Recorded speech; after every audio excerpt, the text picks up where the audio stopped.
Because this poem will change your life. Here's a top tip on TikTok and Instagram and Facebook. Here's a life hack. Here's a brand new compelling Substack. You have to see this right now. You won't believe this happened. Wow. Maybe yes. Yes, I will. This is something not very advertising, surrounded on all sides by advertising. You see, I've seen this tactic before. It's the trick to spark the dopamine click. Some photos still make me stop, still make me think, maybe this is something I need to know about, something new I have to check out. Is this going to become the next frequent pub conversation? The next new shock cancellation? The next thing that's unifying this scrolling nation? The next new news story on heavy repeat? Is this something I need to know? Normally, no. But this poem will change your life. Coming up, there's a top tip, there's a life hack. It's been mentioned on your favorite Substack. Or maybe it's something not that surprising, followed by some advertising. But you know this is the tactic. This is a trick to spark the dopamine click. So here's a new trend for all you to comprehend. A phone-free day. What did he just say? But this is my watch, my camera, my diary, my computer, my life transmuter. What if I need to be contacted by my family and my friends? Okay, that's true, but maybe you can give one set of 24 hours to you.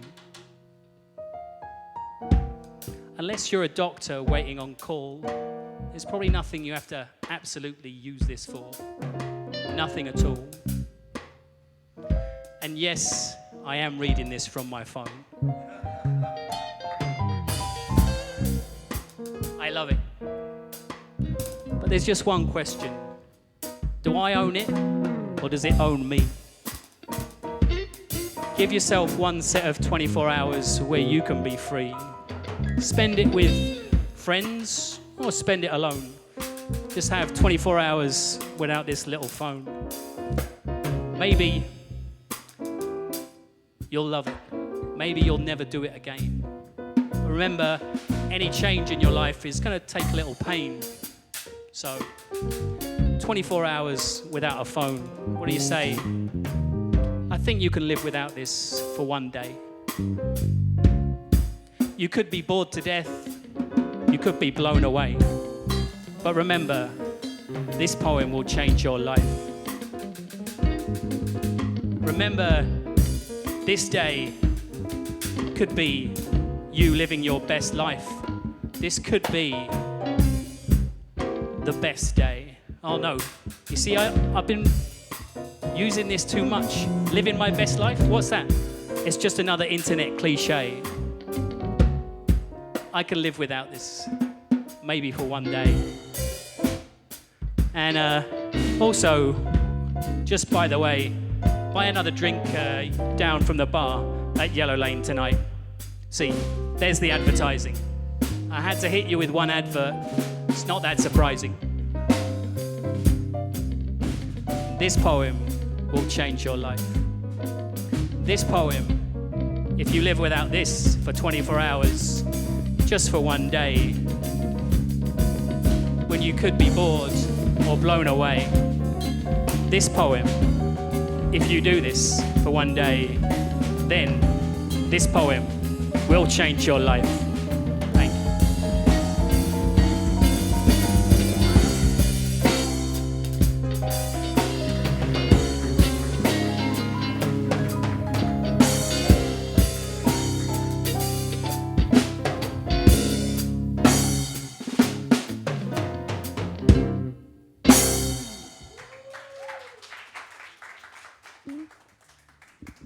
All right, it's all about you.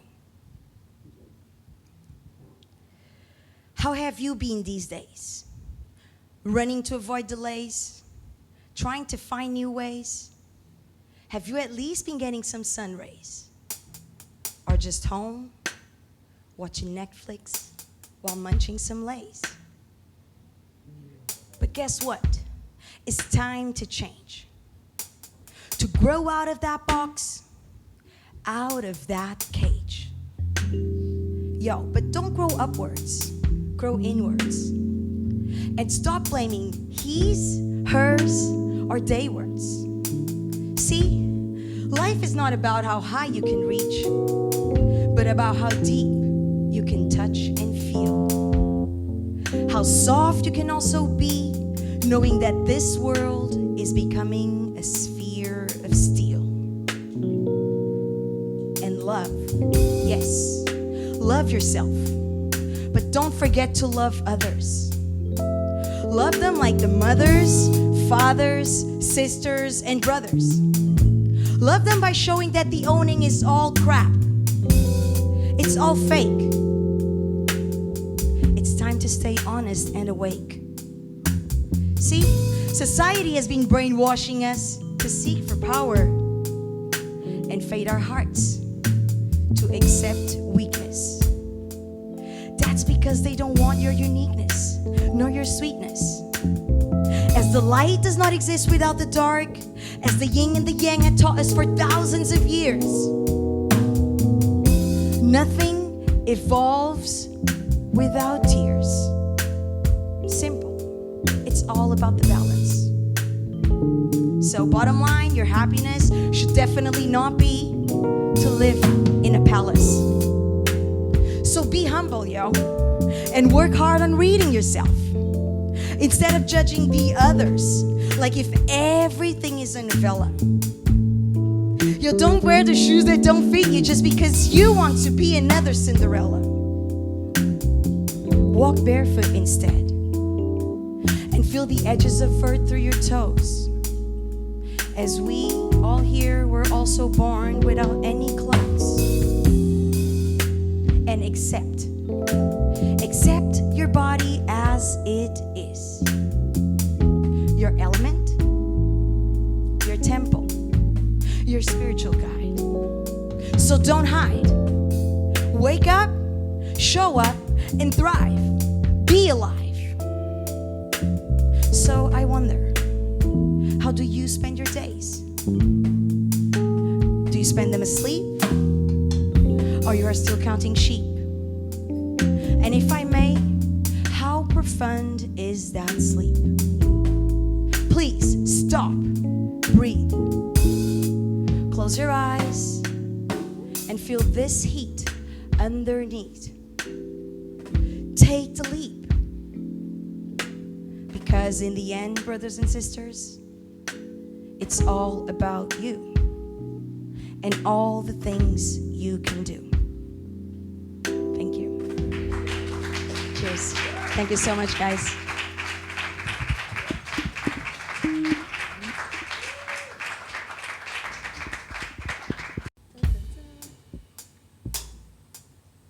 Let's groove a bit, guys. Let's go. Why I can't. I am tired. I'm tired of lurking in the shadows with ghosts of my many disappointments, and I'm tired of trying to fit into this world without adequate anointment. But most of all, I am tired of the constant utters of why I can't be like this person or another mother. When they formed me in your sacred womb, did they not tell you that I would be made of a different clay? You see, magic and melancholy, it had come to intertwine and combine in my DNA, mother. I can't fit the soul of any other human body because this soul was just about squeezed in to this body. I'm 5 foot, by the way. So this idea of fitting in is inane. A fantasy of yours I could never entertain. Mother, I can't be like them all because I am like the sea. I'm flowing with mystical, violent, liquid energy, you see. I'm pretty on the surface for those who want to shallowly see, but I promise to drown whoever tries to reach the depths of me, because mother, even I'm terrified of what lies underneath. Mother, I can't be like them all because I am like fire.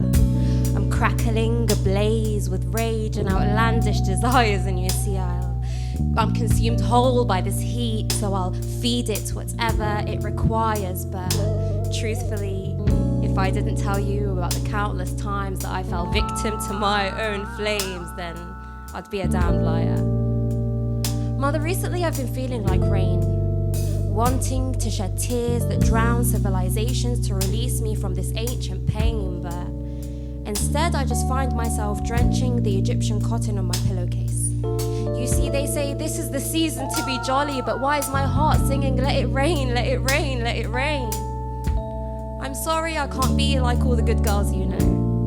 Mother, it's because I'm the wilderness that in the turbulence grew from the cracked grounds of unaccomplished promises and unattainable dreams. You see, my soil, it was fed with corrupt morals and venomous grief, and maybe I'm the cactus that was forgotten in my ancestors' deserted lands, and maybe I'm the hidden oasis. Mother, you just need to reach out for me and hold your hand. And mother, I want to be like the soil, grounded and nourishing and in the elixir of life embroiled, but why am I feeling like a tiny insignificant grain of sand, lost in this timeless limitless lands? Mother, recently I'm residing in a cocoon.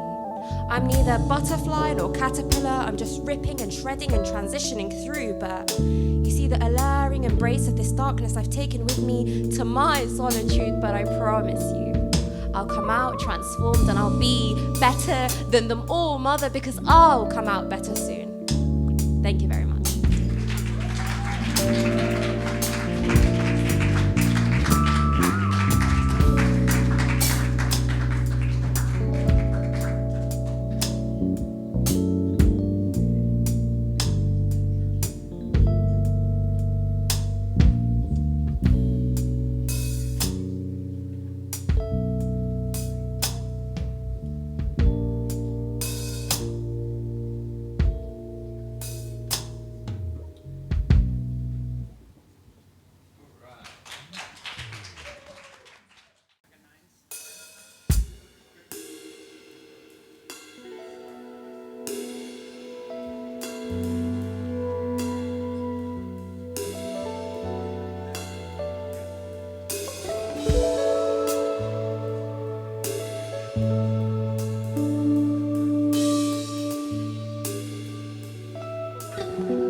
She's piercingly quiet like sleepy Sunday streets. She gifts the evening with fulsome lips and incendiary eyes. It belies a shyness, refined at her own tainted way, jaded with unabated beauty.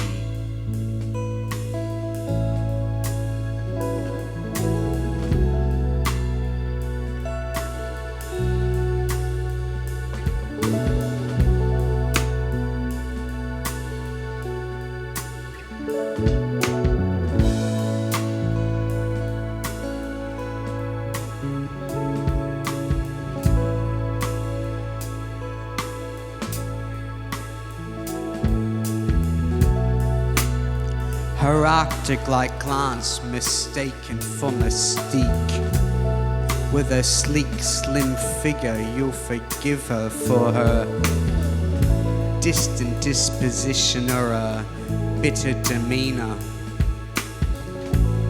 She leans in by the bar. Her charm chimes with diamond-like delicateness.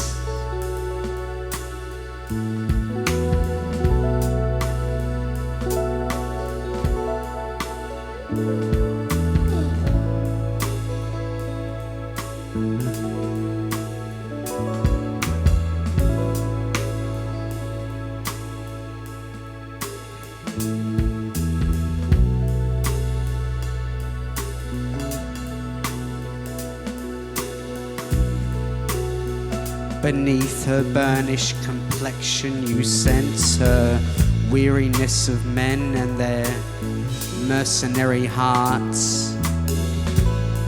The bar lights heighten her sensualness, her gestures measured, gently lifting her eyes with each succinctly well-timed sip of a drink.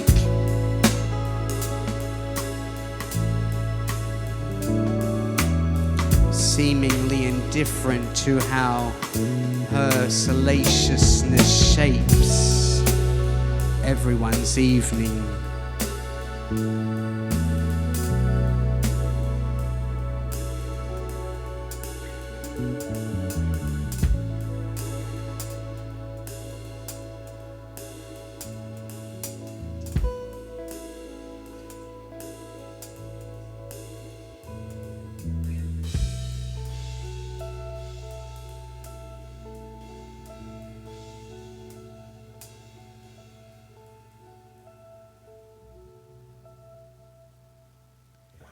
Thank you very much.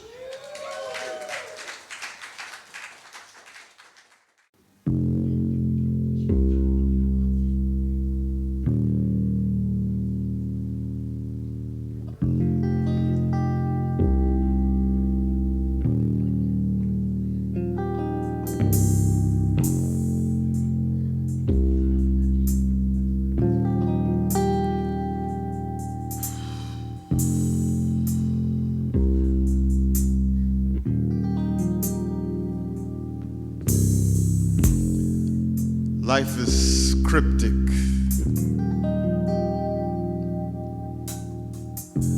We crip walk out the womb with no knowledge of colors, no knowledge of others. Born into a world of black and white with fingers twisted and cries pouring out, just wanting to be embraced by mama. So innocent, so pure,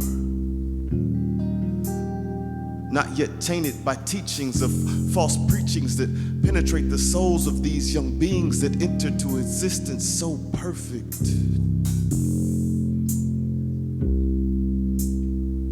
Have you ever seen a dope fiend cry? And I'm not talking about the tears they shed in anticipation of another hit, but the tears they shed from bringing a life into this world that they know can be better than theirs. Heirs to ghetto thrones long overthrown by a coup d'etat of circumstance and environment in places where aspirations evaporate into the wind like precipitation on Mars. Truthfully, I don't even know if it rains on Mars.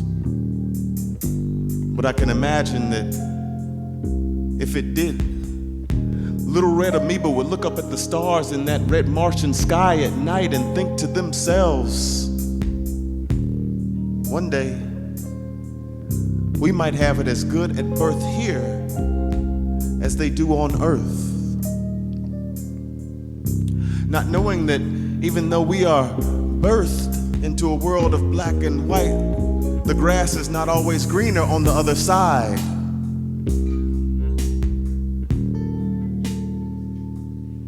I heard a story about a young man who was brutally beaten just steps from his home by those who are supposed to protect and serve.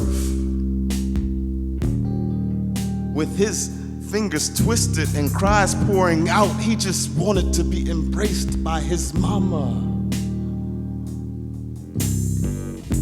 This and countless other stories untold are the sad reality for many birthed into black and white, but forced to see the true colors of the world.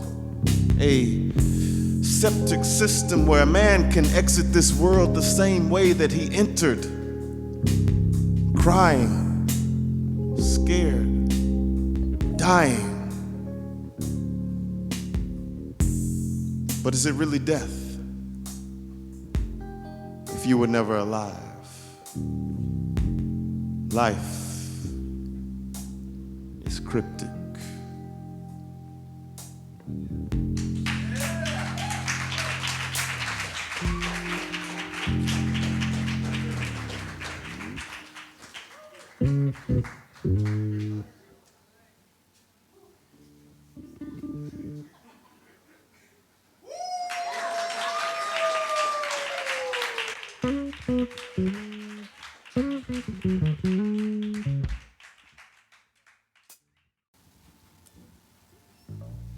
So remember, whenever I put my hands out, I'm asking for help. So you need to give me the word. Yeah?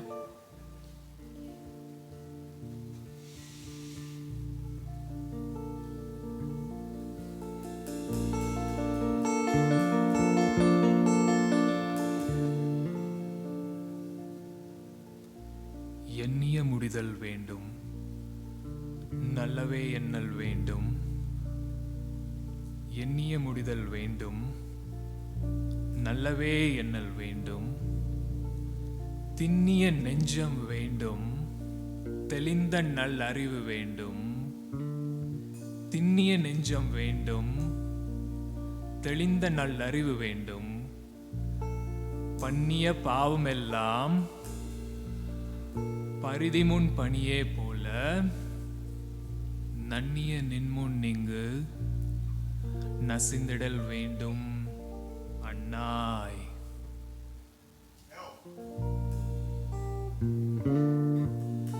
உதவி.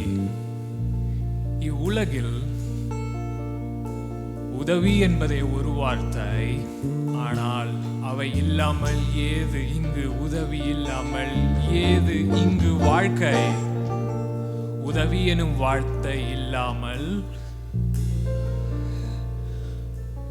வாழ்க்கை எனும் மூச்சு இங்கு இல்லை.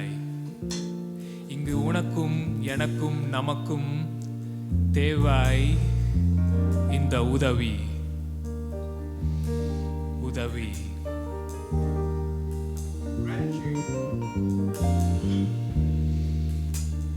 இவ்வாழ்க்கையில் மிக அழகான ஒன்று, அது எது என்று கேட்டால் அதுவே காதல். ஏன் இங்கு வந்தோம் என்று நிற்கும் போது அங்கே நிற்பது ஒன்றே ஒன்று, அது காதல்.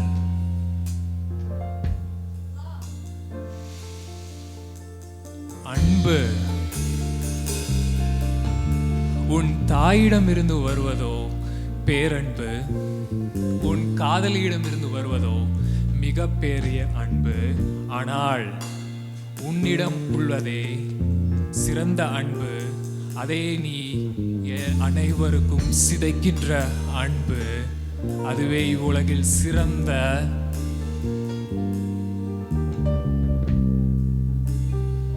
அன்பு.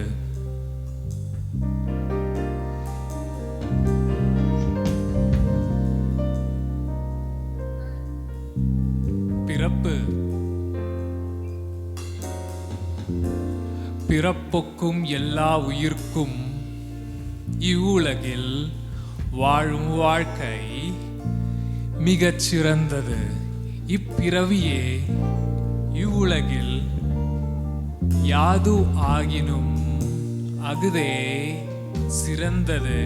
இப்பிறப்பினை கண்டு மகிழுங்கள், இப்பிறப்பினை கண்டு ரசியுங்கள். இப்பிறப்பினை அன்பினால் குளிப்பாட்டுங்கள். ஏனென்றால் பிறப்பு மிக சிறந்தது.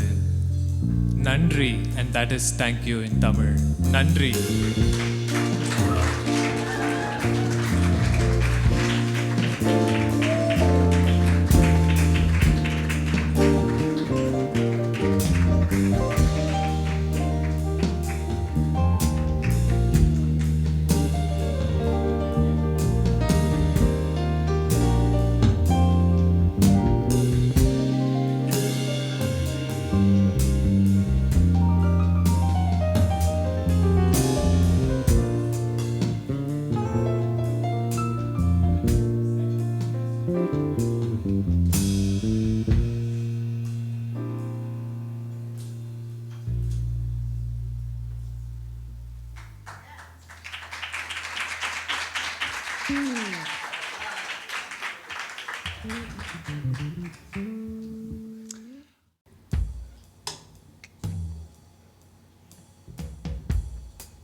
The first one is called Tongues.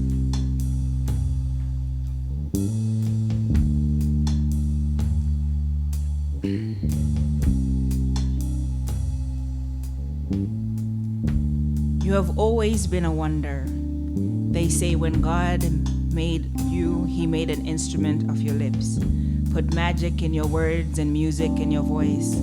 Haven't you ever wondered how or when you became so articulate? How it is that when you speak, crowds pause and listen, and when you finish, your silence is accompanied by thunderous applause. How your tongue molds worlds so beautifully, and your lips master the art of language effortlessly. How you lift your voice in worship and heaven comes down to receive it. Or how tones and vowels vibrate in your throat like strings of a court phone in theater. I've watched your red lips part like the Red Sea and release a flood of heaven's tongues. Words that human minds cannot conceive but only experience. I've heard you shabak a man at the brink of death back to life and muse hope back into the arms carrying the life of a dying child.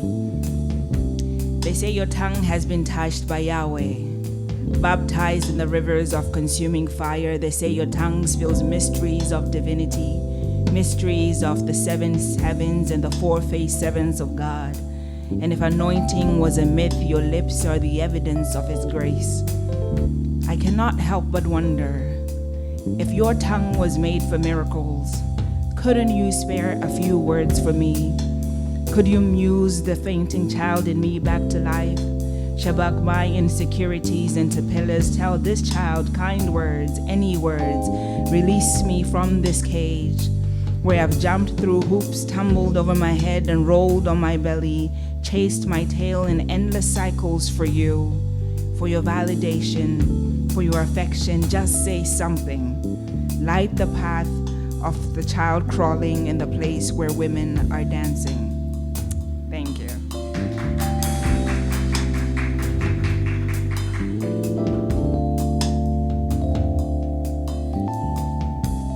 Okay. Sounds good. All right, hello everybody.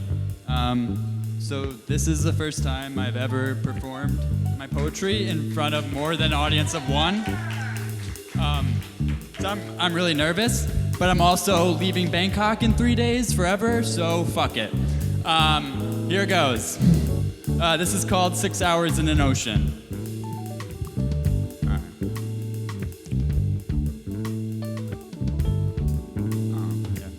I bought a ticket for the next day, 6 hours to the future and an ocean away, to the one place I knew you would be. And for 4 weeks I never worried, and for 4 weeks I felt so free. And for 4 weeks I was a better person, the kind of person only you can see.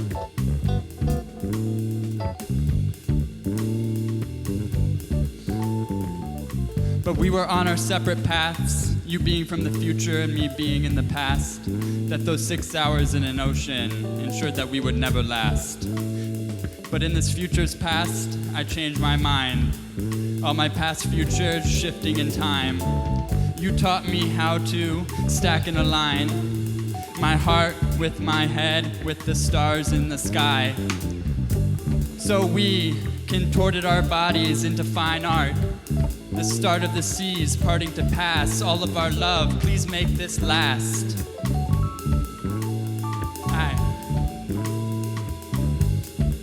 So I squeeze shut my eyes and I take a deep breath.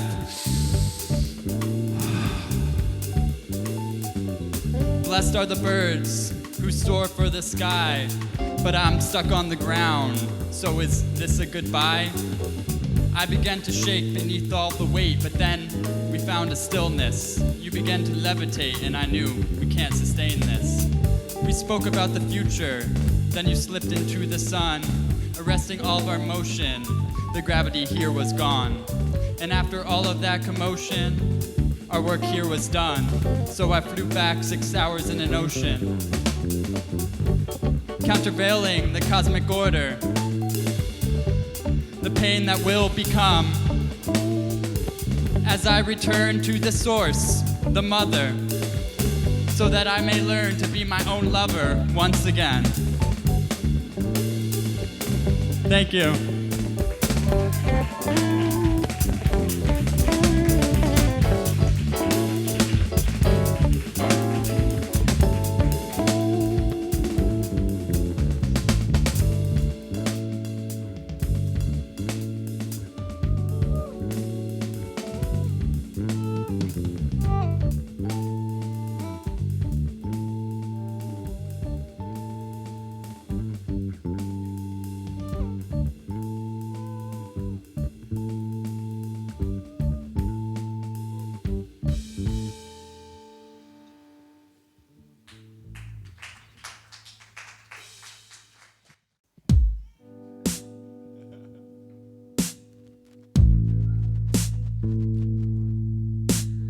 The fence around your playground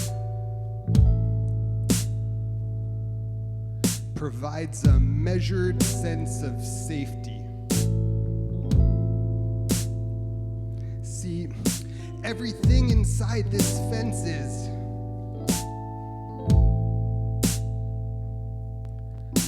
exactly how you made it. Now, lately you've been questioning everything they've told you.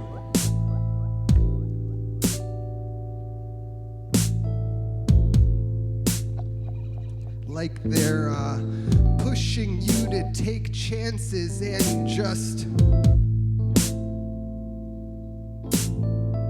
see how it turns out.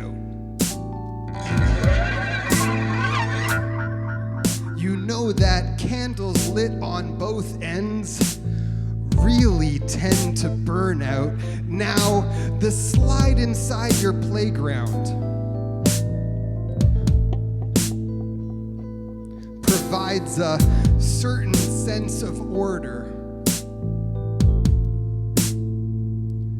never letting you fall down more than from top to bottom. And the gate in your playground fence provides a unique proposition. On the one side, finite fun, just the way you willed it. If you choose to step through that gate, you step into the forest with enough layers to ensure you'll never understand all of it. Like, how can you know how the trees are connected if you can't see underground? Or how can you analyze the chorus of the canopy if you can't isolate every sound? The forest can feel expansive to the point of no return, full of opportunities for growth around each corner, forcing you to learn, each curve giving voice to a shadow that was previously unheard, now in the playground. Your story makes sense because you've practiced how you tell it, but in the forest, you struggle to make sense of what seem like disparate connections. I guess there is value in the known, particularly if it involves accepting not knowing. Not every shadow needs a spotlight, and ignorance can have value if you own it. So split your time between locations however you see fit. Just remember where in your mind you are, and that you are the only reason it exists. Welcome to the playground.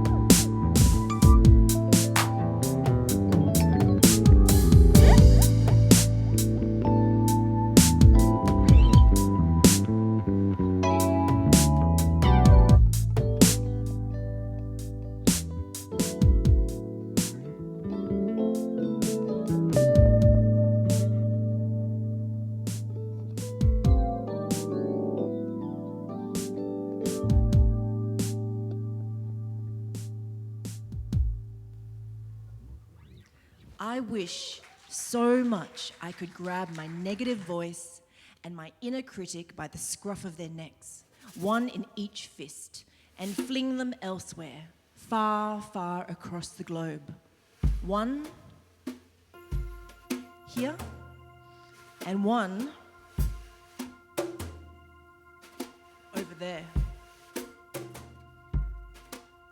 And as they landed back on the earth, in front of negative voice would be a super comfy, soft, warm, strong cotton hammock slung across a wooden bungalow's balcony, overlooking an emerald green, tomorrow turquoise blue ocean on an island with steamy jungles and crystalline waterfalls, vivid jewel birds and elegant butterflies, dancing sea stars and comical fish.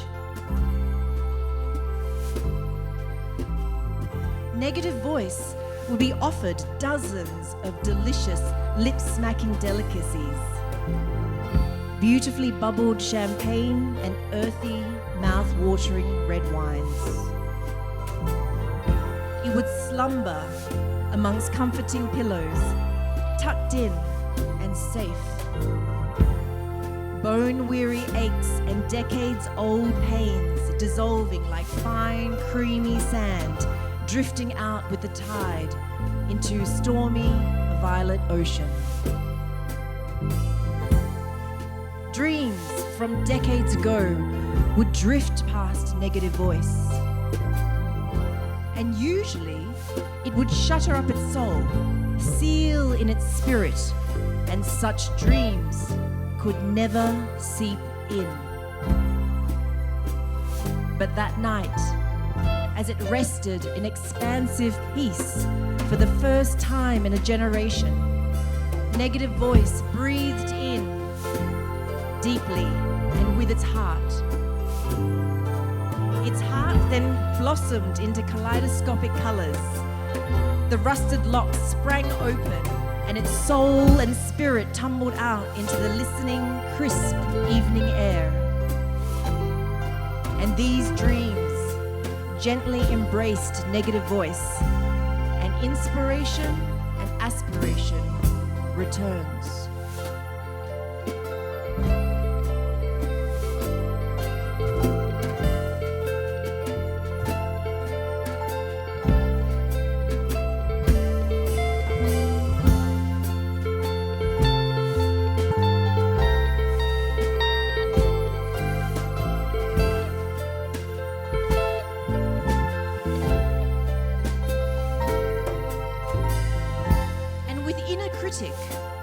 Suddenly, it would be surrounded by licking puppies, curious kittens, snuffling piglets, affectionate penguins, cuddles and snuggles galore.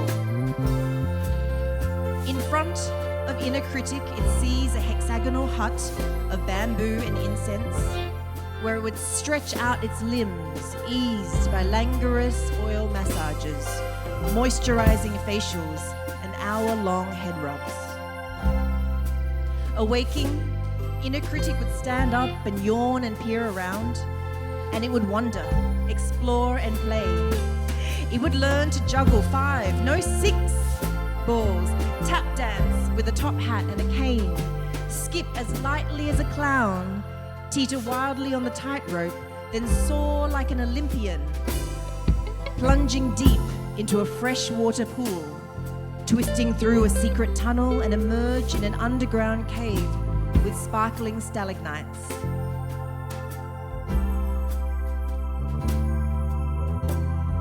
And then the breeze would carry rhythms even inner critic couldn't resist. Undulating its hips and throwing its arms around an abandon, it would dance and sing to the sky, songs from every planet, learn to play instruments from a dozen countries, and roll on the floor with the hordes of giggling children. And it is inner critic that encourages these little ones to imagine, to savor adventure, believe, create, experiment, and just be, rather than be someone.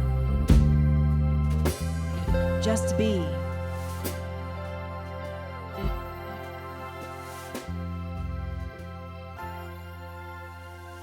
And last week, I received a slightly torn postcard from Negative Voice, and fresh, fragrant daisies from Inner Critic. I wish them both well, and from the depths of my heart, I wish they never return. Thank you. Smooth and silky, and being grateful for life. Being grateful. Don't know what key that's in.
makes me smile.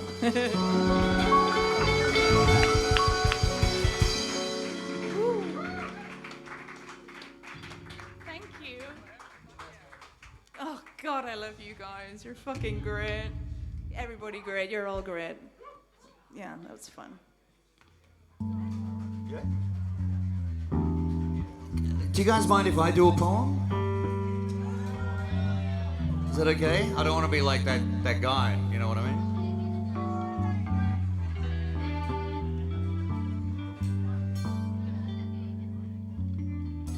This is a poem about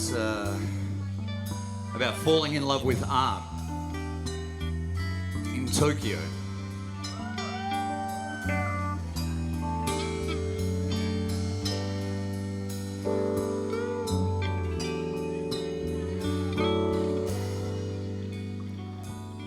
In a studio in Tokyo, I met art again. And it was like meeting a long lost friend for the first time again and again and again and again. Because with art, every time is inspired, just like that first time. And art, she touched my heart in ways unexpectedly. And now she lingers there in perpetuity, dancing and singing and butterfly winging me, painfully but pleasantly. And art, she told me about her favorite films and of the music that makes her lose it, and how she decided to choose it, this artist's life. And I could see Amelie superimposed over anime, neon glowing pieces of me with blurred blue lines and lost in translation whispered goodbye times that clear up any confusion. As art sits smiling next to me, sharing in my sake.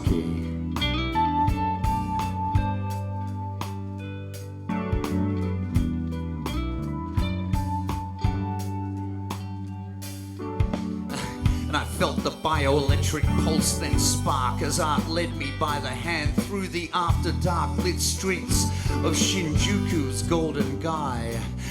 And suddenly, art was everywhere. Her scent on my clothes and in my hair, on canvas and paper, in ancient quotes, on wood and food, and on lampposts, and endless on izakaya walls.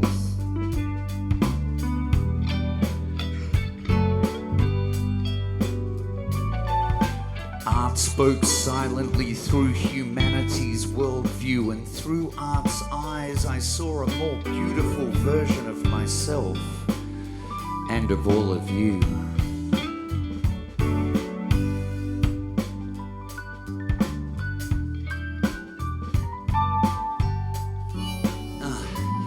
And by then I could already see, because by then art was all over me, whispering in my ear and snatching glances at my periphery. That butterfly fluttering lightness of endless possibility, of senses tensing in the tightness of anticipated glee.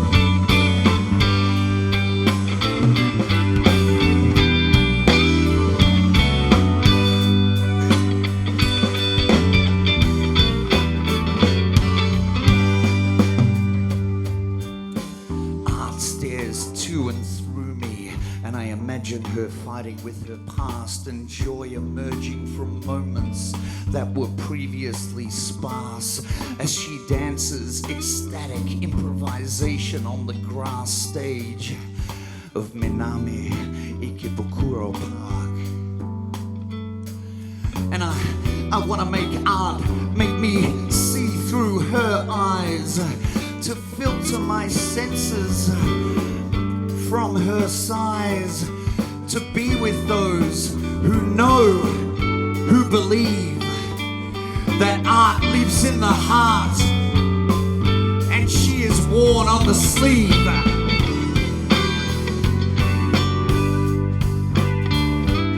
That art lives in the heart and she is worn on the sleeve.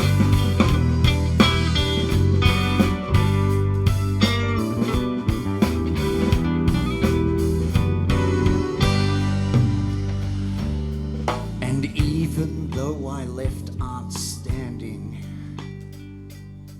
on that platform in Shinjuku,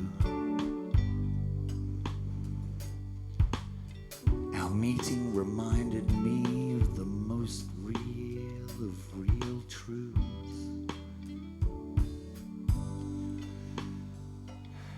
That she has always been here with me, waiting patiently to be set free from behind the locked walls of a locked heart. And now it's permanently in a tattoo on my arm. In a tattoo on my arm. In a tattoo on my arm. In a tattoo on my arm.